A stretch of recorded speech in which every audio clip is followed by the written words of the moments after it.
introduction. It's a rally! It looks like the revolution is spreading.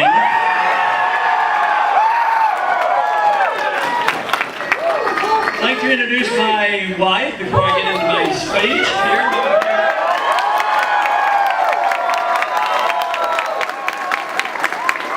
We have 18 grandchildren, but we only brought one. That's Linda.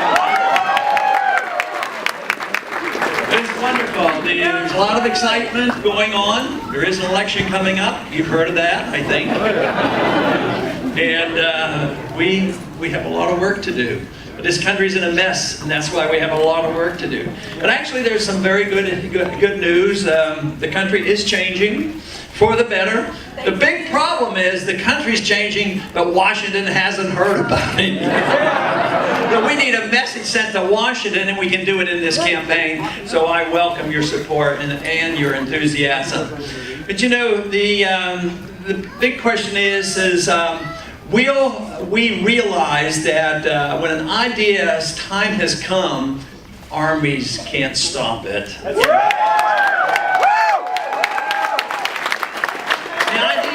Liberty is returning. It's returning stronger than ever before. A lot of people think that when we talk about liberty and the Constitution, we want to go back to the old days. But you know, the old days are really tyranny. That's what history is all about. We only had a little test of liberty, and the best test in the history of mankind has been in this country. We had the most freedom and the most prosperity and the largest middle class. But most people realize it's no longer true. There are other countries now that are richer and freer, unfortunately, and yet the American people are wanting to get their liberty back, and that's what this campaign is all about.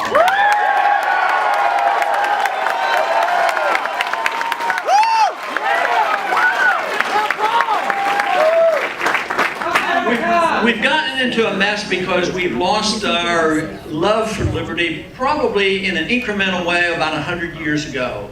One thing that happened back then was, for some reason, that we lost the concept of liberty. Liberty means that you have a right to your life. It's your life. You should be able to run your life as you choose, as long as you don't hurt other people and take other people's property. It's your life, and it should be your own, and nobody should mess with you.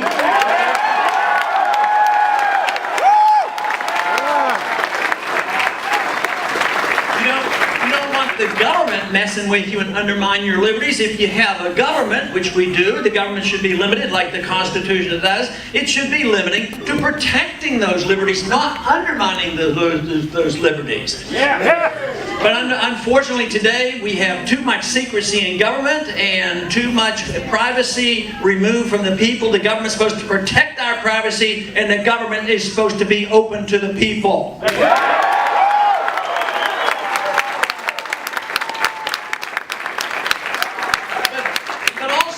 We have this concept of economic freedom, property rights and earning money, and for some reason they got chopped up into two pieces, but it's all one thing. If you have a right to your life and a right to your liberty, you should have a right to your property, which means economic liberty. It's your money, you should get to spend it, not the government.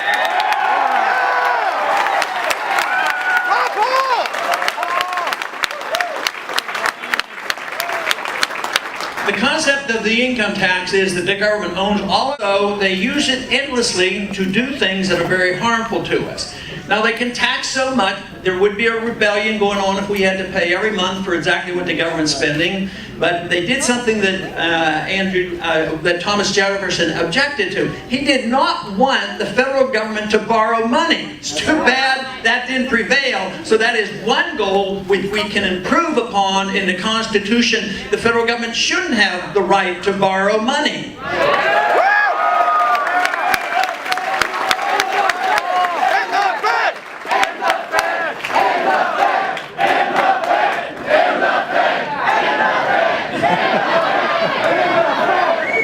You're stealing my line.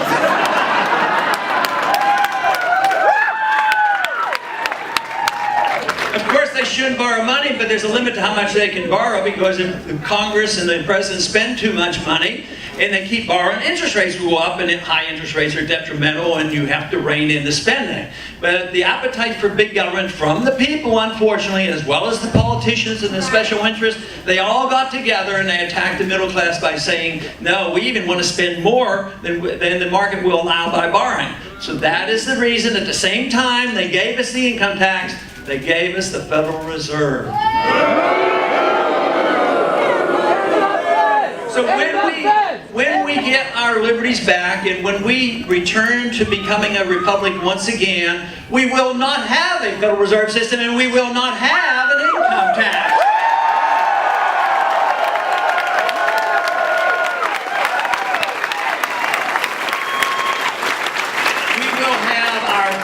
Liberties and our economic liberties being one thing, and they will be returned to the people. The people will become more creative and more productive, and lo and behold, there will be two consequences. There will be peace in the land, and there will once again be prosperity.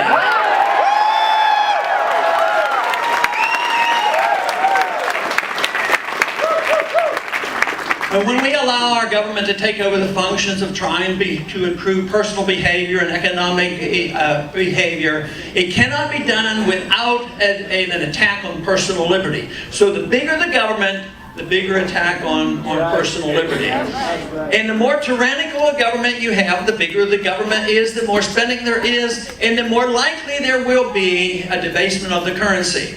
Yes, we're suffering today from the consequences of 100 years of debasement of a currency. And it is nothing new. Matter of fact, the founders understood it rather clearly. It's been known in Bible times and ancient history. Governments tend to always, the more tyrannical, the more they control the money, the more they don't want the market to dictate the value of the money, the more they want to control the money and debase the currency because it enhances the power of the king or the dictators in charge. So this is the reason we got the income tax and the Federal Reserve at the same time, and we've had steady growth of government since then. Not only that, even though from 1913 up until 1971 we had some restraints on the government printing press, but in 1971 it was removed. And since 1971, the problems of the federal government has been endless. And now, what do we have? We have a poorer country, we have a smaller middle class, we have a shrinking wealth, the good jobs are overseas, but the special interests are still living high on the hog. They're still living high on the hog. They got into trouble with that system of debasement of currency. There's a transfer of wealth from the middle class to the very wealthy. And then when the collapse comes, which was predictable, the collapse of the financial bubble in 07 and 08, guess what? Because they lined up, got in control, had control of the Federal Reserve as well as the Congress and the special interests and the lobbyists, guess who got bailed out? Yeah. Wall Street got bailed out. The Goldman Sachs of the world, the military-industrial complex, they all did quite well. But who suffered the consequences? What happened to the debt that should have been liquidated? The bankruptcies that should have occurred if we would have had the strict rules of the free market? No, because the special interests were in charge. They took that debt, they bought this debt, they bailed out the guys making all this money, and the debt was delivered to the people. So we own the debt now, we own the burden, the middle class losing the jobs, and all these wonderful plans, all these good intentions even by many, well intended to make sure everybody had a house because we were so wealthy, we can provide free houses for everybody. Guess what? They lost their jobs and they lost their houses. It's a failed program, and this is what's happening today. It's happened for the last 4 or 5 years specifically, because it is realized now that of the fallacies of this paper money system of Keynesian economics, of big governments, welfareism. It doesn't work. Freedom works, but government does not work.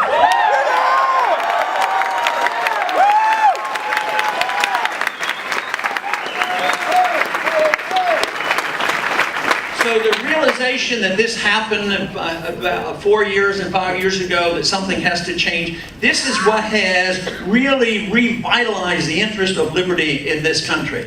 At the same time, we as a nation became very much aware of what has been going on in our foreign policy. And the awareness have told us nothing good is happening with our foreign policy. Our foreign policy needs to be changed. It should be designed to provide a strong national defense and national security. It should not allow us to be engaged in undeclared, unconstitutional, unwinnable special interest wars around the world.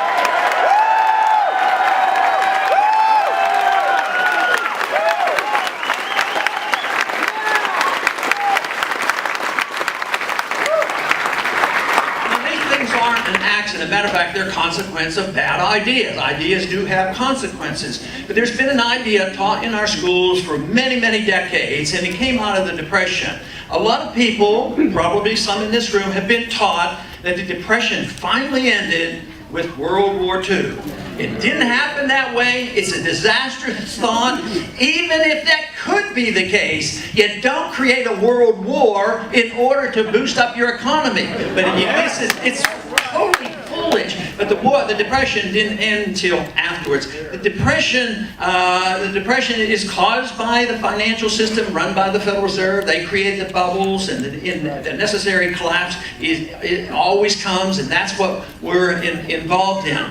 But the whole system now is being recognized. It's a failure. It doesn't work. The founders knew it. They tried to prevent it. They said only gold and silver can be legal tender. You can't print money, and you don't have the authority to establish a central bank that can create money out of thin air.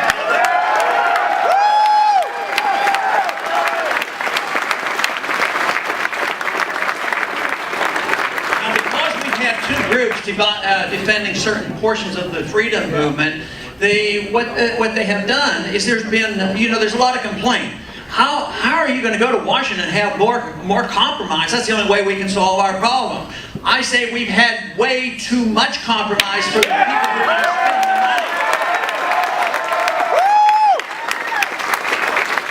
There's one group that wants welfare for the rich, the other wants welfare for the poor. The poor end up getting poorer, but they come together and they agree to spend money. And they have not agreed to cut anything. Right now, it is my proposal, and the only one that's running for president, and the only one that's voted this way for the past 30 years as well.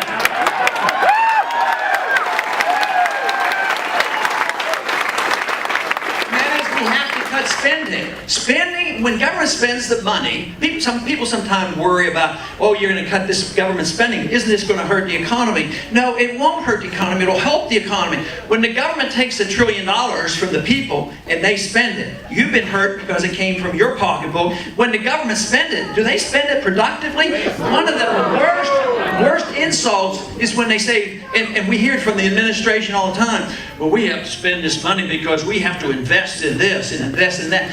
Governments don't know how to invest. All they know how to do is bail out their crony buddies. That's what they do.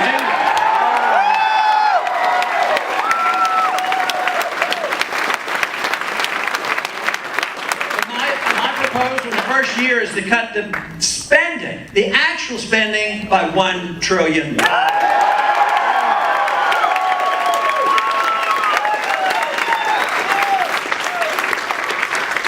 Instead of compromising and getting two groups together to agree on each other's spending, what we need to do is bring a coalition together and start cutting both sides. We don't need this worldwide empire because it's a drain on our economy. If you spend trillions of dollars overseas, that's trillions of dollars out of our economy. So what we need to cut, I propose that we cut 5 departments as a starter.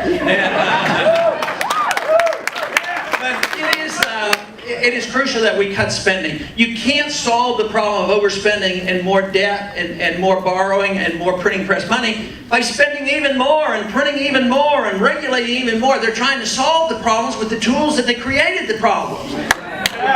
What we need is obviously more freedom, more liberty, a better understanding of economic property, understanding about property rights. You own your life, but you should own the fruits of your labor. You should own your property. Owning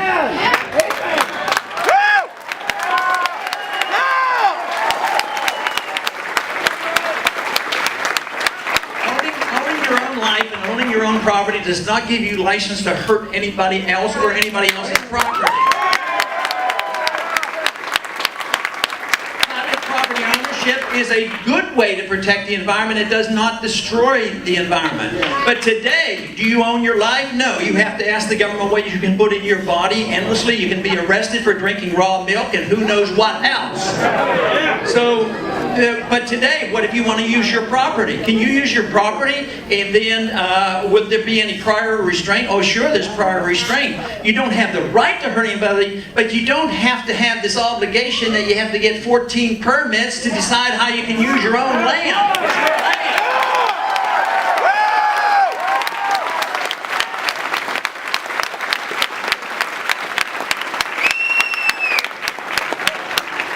We need to change all the policies, the economic policies, the monetary policy, the policies toward protecting civil liberties rather than undermining our civil liberties. And obviously we have to correct our foreign policy.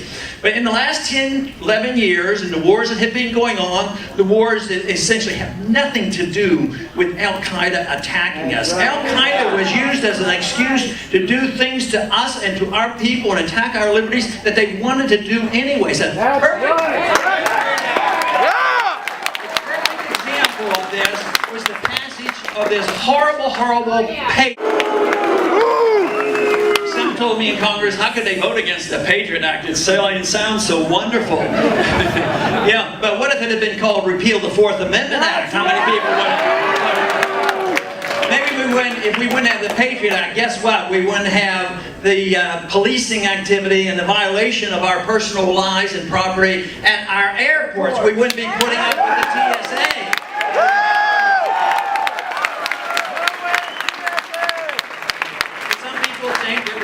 Safer. Oh, sure, we're a lot safer by being x-rayed from head to toe and having elderly people in wheelchairs undressed and little children molested. And at the same time, this is not the solution. I mean, what is the solution is what the founders gave us, is that they can't touch us, and they can't touch our property, and they can't invade our houses without a proper warrant to do so.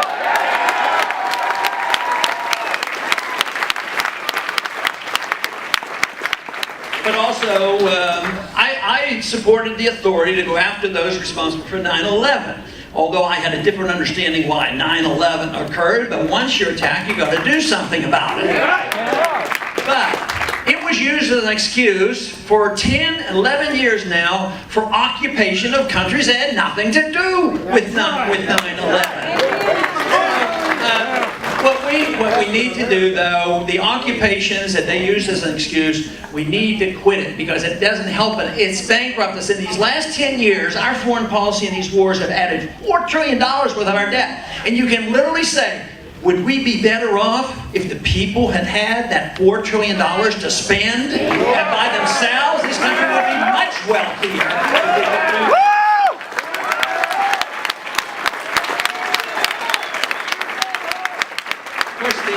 The real tragedy of war is that people die.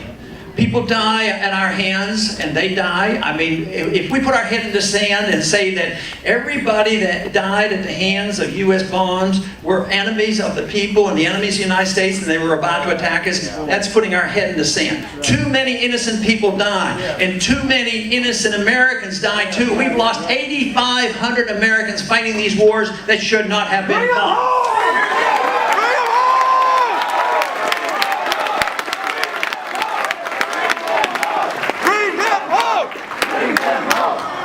Somebody asked me the other day about, well, it's a good idea to bring them home, but when should you bring them home? I said, as president, as soon as I could get the ships there to bring them home.